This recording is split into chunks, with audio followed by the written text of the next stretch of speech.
Hey, I'm Scott, the golf strength coach, and welcome back to my very humble garage gym. So with this video, I want to discuss what I believe are the two best exercises for strengthening your core.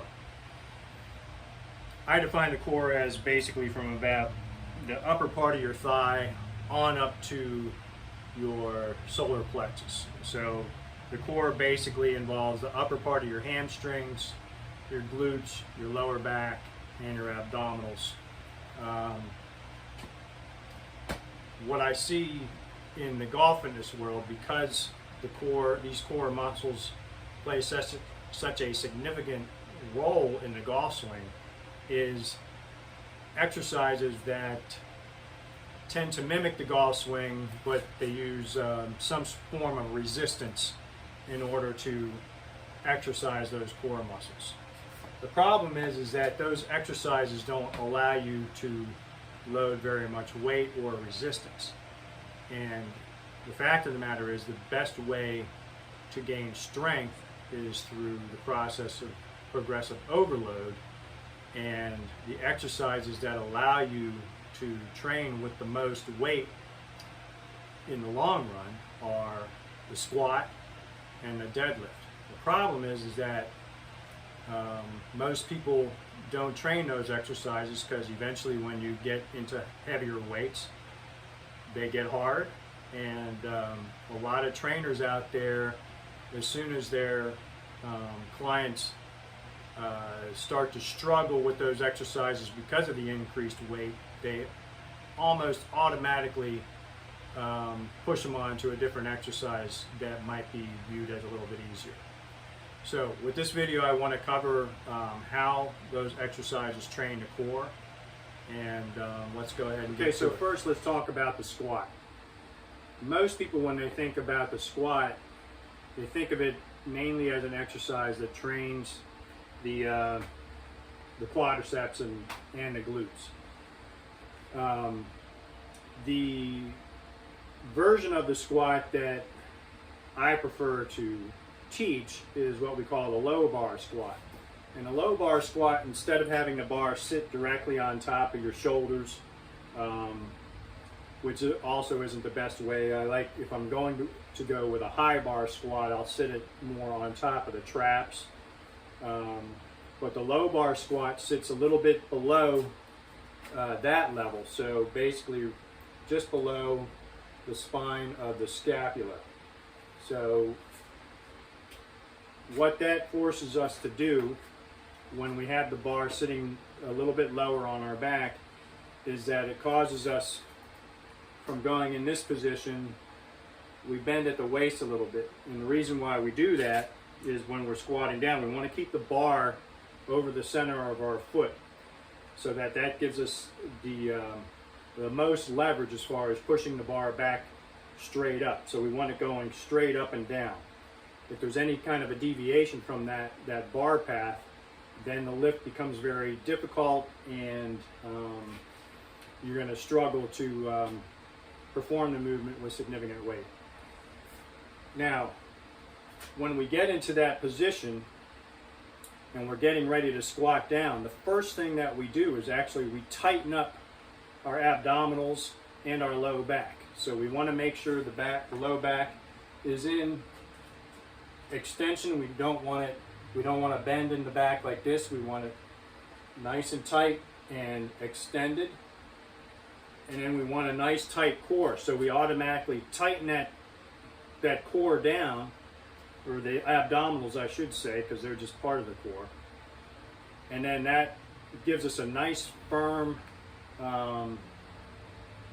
portion of our body to work with this movement. We don't want to be loose in the core, or that's what's going to cause us injury. Eventually you can get a lot of weight on the bar with this exercise. So let me go ahead and demonstrate what I'm talking about. So I get under the bar. I've got the barbell set further down my back rather than up on the top of my shoulders this way. I have it sitting down a couple to a few inches further down. Before I bring the barbell out of the rack, I tighten my muscles and my back. I come out, take a deep breath, tighten, and then squat. And that whole time, my abdominals and my lower back are tightened down so that I'm providing good support for that barbell. So I'm working not just the legs and the glutes, I'm working the lower back, and I'm working the abdominals as well, and the hips. So all of those muscle groups are critical in the golf swing. So having strong glutes, strong hamstrings, strong lower back, strong hips, and strong abdominals will allow you to generate more power with your golf swing because those areas are going to be stronger. Okay, so now let me go on to the deadlift. Okay, so let's have a look at the deadlift now. So the deadlift is really effective at training a lot of different muscle groups, starting basically from your feet on up through basically your forearms eventually, so, and your hands. So it's great for grip strength, training the forearms,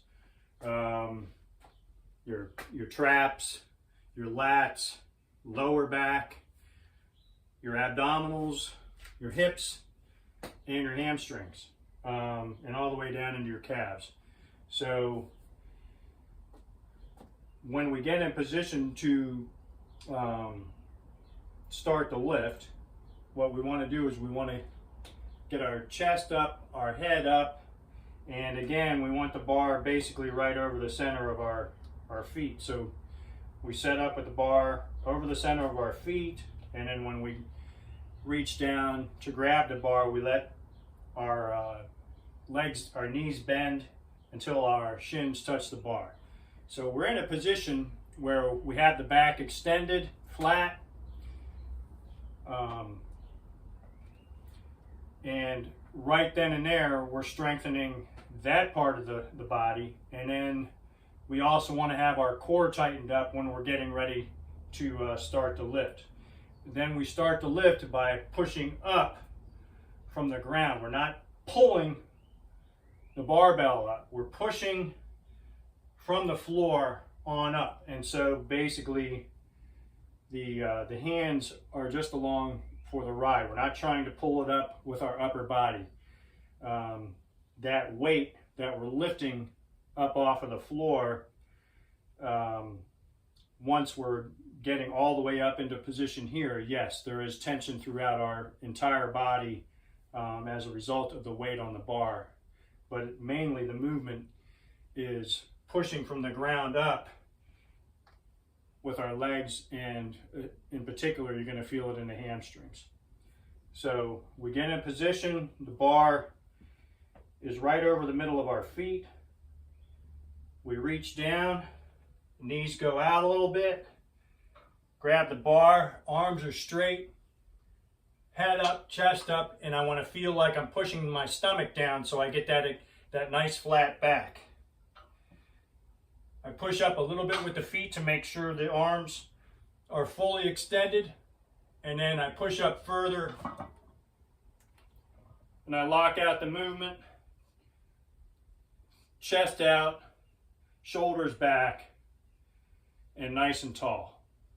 And I'm tight throughout my entire body in this position.